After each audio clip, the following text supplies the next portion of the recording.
एक हम हिंदी में छायावाद को थोड़ा सा समझते हैं। हिंदी साहित्य में छायावाद क्या है? छायावाद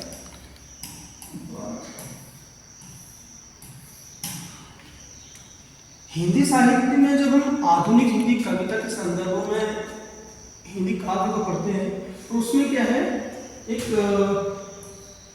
युग प्रवृत्ति आती है जिसे हम छायावाद के रूप में समझते हैं।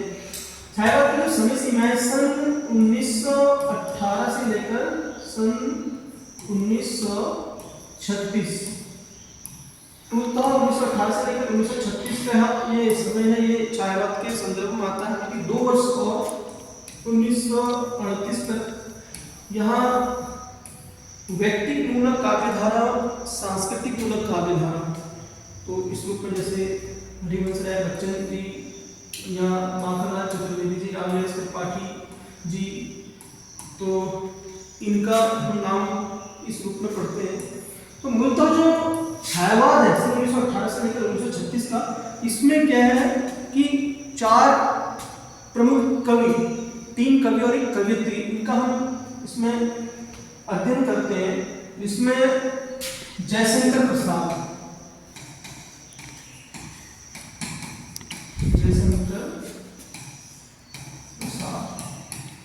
जयशंकर प्रसाद जी का हम छायावाद के मुख्य स्तंभ के रूप में। दूसरे जो महत्वपूर्ण है इसमें सूर्यकांत त्रिपाठी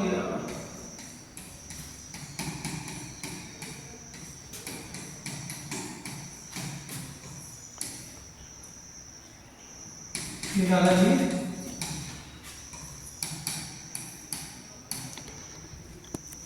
और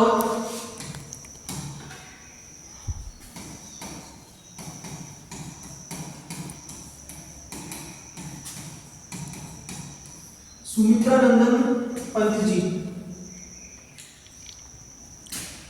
चौथी है।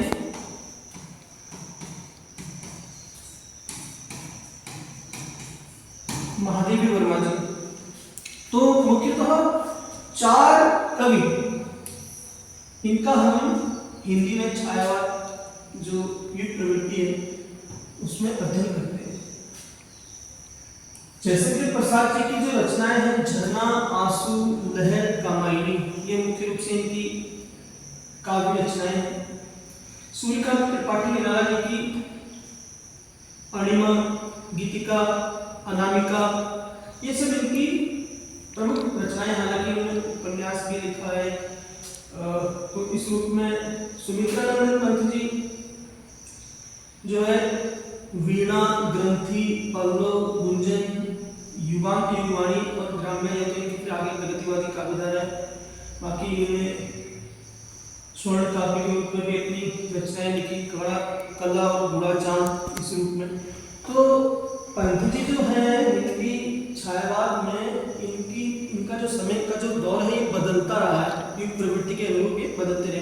लेकिन जो इनकी जो छायावादी रचनाएं हैं, वीणा, ग्रंथि, पल्लव, गुंजन, काफी उत्कृष्ट कोटि की रचनाएं हैं इनकी। और यही वो कवि जी जिन्हें प्रकृति का सुकुमार कवि के रूप में इनको जाना पहचाना जाता है। और महादेवी वर्मा जी वेदना की कवियत्री के रूप में या आधुनिक मीरा के रूप में इनको हम समझते आए हैं साहित्य में। और निहार, रश्मि, नीरजा, संध्या गीत, इनकी रचनाएं हैं। और इन्हीं रचनाओं का जो है निहार, रश्मि, नीरजा, संध्या गीत, इसमें यामा नामक जो इनका काव्य संग्रह है उसमें कुछ संकलित कविताएं हैं। तो मूलतः कहने का मतलब मैं ये कहना चाह रहा हूँ कि जो चारों, इस बात को आप सब ध्यान देंगे कि जो ये है आपके जयशंकर प्रसाद जी काशी में,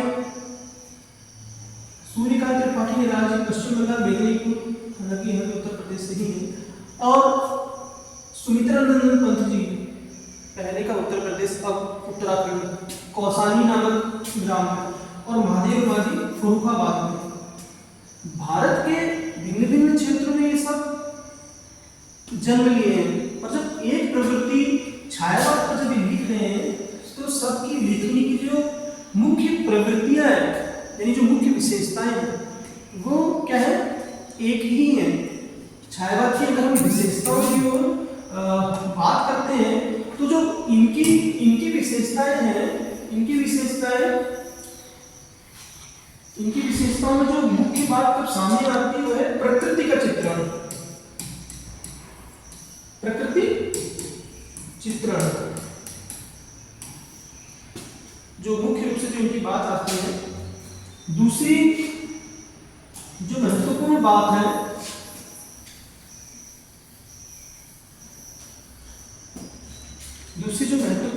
वो है नारी का चित्रण। ये जो मुख्य बात है नारी चित्रण। नारी चित्रण लेकर क्या बात कर रहे हैं, प्रतीकात्मकता या लाक्षणिकता, प्रतीकात्मक। तो और एक जो महत्वपूर्ण बात है वह है रहस्यवाद। तो मुख्य रूप से अगर हम छायावाद की विशेषताओं को अगर हम समझते हैं यानी भाषा शैली के संदर्भ में कहें या तो इनकी जो प्रकृति चित्रण है और जो इनका रहस्यवाद है या प्रकृतिवाद, प्रतीकात्मकता, तो यह इससे पूर्व की कविताएं और इससे बाद की कविताएं इनसे पूरा भिन्न है। जैसे पंत जी जब लिखते हैं प्रकृति का पूरा चित्रण है उनका कि प्रथम रश्मि का आना रंगणी तूने कैसे पहचाना, कहाँ कहाँ बाल रंगणी पाया तूने यहाँ, सोई थी तू स्वप्न नींद में पंखों के सुख में छिपकर ऊँग रहे थे घूम द्वार पर प्रहरी से जुगनू नाना, शशि किरण से उतर उतर भूपर काम रोग नवचर चूर्ण नवल कलियों का मधुमुख सिखा रहे थे मुस्कान। तो यह कितना उत्कृष्ट कोटि का प्रकृति का चित्रण है। यहाँ पर कवि प्रकृति को इतना पसंद करता है कि कहता है कि छोड़ ध्रुवों की मृदु छाया तोड़ प्रकृति से भी माया बाले तेरे बाल जाल में कैसे उलझा दूं मोचन। यह इनकी मोह कविता है जो इनकी बहुत उत्कृष्ट कोटि की कविता है। प्रकृति से ज़्यादा सौंदर्य और सुंदर तो कोई वस्तु है ही नहीं वाली बात थी। इसी रूप में इनकी बादल कविता, नौका विहार कविता जो कि अंततः नौका विहार में दर्शन के रूप में वे जीवन जगत को देखने का प्रयास करते हैं, छाया कविता, उच्छ्वास कविता, आंसू की बालिका, कहीं ना कहीं कविता में रहस्य और प्रकृति चारों ओर से भरी पड़ी है। प्रकृति का चित्रण तो कामायनी की पहले ही बनती है। हिमगिरी के उत्तुंग शिखर पर बैठ शिला की शीतल छाप, एक पुरुष भीगे नैनों से देख रहा था प्रलय प्रवाह, नीचे जल था ऊपर हिम था, एक तरल था एक सघन, एक तत्व की ही प्रधानता कहो से जड़िया चेतन। तो यह प्रकृति कहीं ना कहीं कवियों की एक प्रकार से आधारशिला है। नारी को लेकर तो जयशंकर प्रसाद जी ने कामायनी की एक मूल रचना को ही नया आकार दे दिया। उज्ज्वल वरदान चेतना का सौंदर्य जिसे सब कहते हैं, जिसमें अभिलाषाओं के स्वप्न, मतलब एक प्रकार से नारी का चित्रण उत्कृष्ट कोटि का है। इसी बीच में जयशंकर प्रसाद जी की एक रचना आंसू भी है, जो हम इस पर बात करें कि जो घनीभूत पीड़ा थी मस्तक में स्मृति सी छाई, दुर्दिन में आंसू बन वह आज बरसने आई। कवि की निजी भावना, हालांकि आलोचक इसको इस बात को मानते हैं कि आंसू कवि की अपनी व्यक्तिगत पीड़ा का एक काव्य, मतलब अपनी निजी जीवन के अनुभव उन्होंने उसमें साक्षात किए हैं। और कामायनी क्या है, संसार को लेकर एक रचना संसार उसका बनाया हुआ है। निराला जी स्वयं राम की शक्ति पूजा है उनका एक उत्कृष्ट कोटि का काव्य। कहीं ना कहीं उनकी कविताओं में भी जीवन जगत के कई संदर्भ लिए हुए हैं। तो वह आता दो टूक करता, कुछ कविताओं का ये पंक्ति भी है, मतलब इस बात को थोड़ा सा देखेंगे। तो कुल मिलाकर के जब हम चारों कवियों का ये अध्ययन कर रहे हैं, इसको बात को समझ रहे हैं, तो हमें कम से कम छायावाद की जो युग प्रवृत्तियां हैं या उनकी छायावाद की जो विशेषताएं हैं उस बात को भी थोड़ा सा समझते हुए चलना है कि इन चारों कवि जो कवि हैं ये लिख क्या रहे हैं। कि इनकी कविताओं में कहाँ प्रकृति चित्रण किस रूप में दिखता है, या नारी का चित्रण कैसा दिखता है, प्रतीकात्मकता कहाँ है, और रहस्य क्या है इनकी कविताओं में। मतलब सबसे बड़ी बात है कि इन कवियों के जो काव्य में जो बिंब है, मतलब उत्कृष्ट कोटि के हैं। मतलब आपको लगेगा एक साक्षात चित्र सा देख रहे हैं आप। इसीलिए छायावादी कविताओं को मूलतः चित्र काव्य भी कहा गया है। मतलब पंत जी की कविताओं में आप देखिए, जैसे नौका विहार को ही देखिए, आपके सामने एक पूरा चित्र प्रस्तुत हो जाएगा।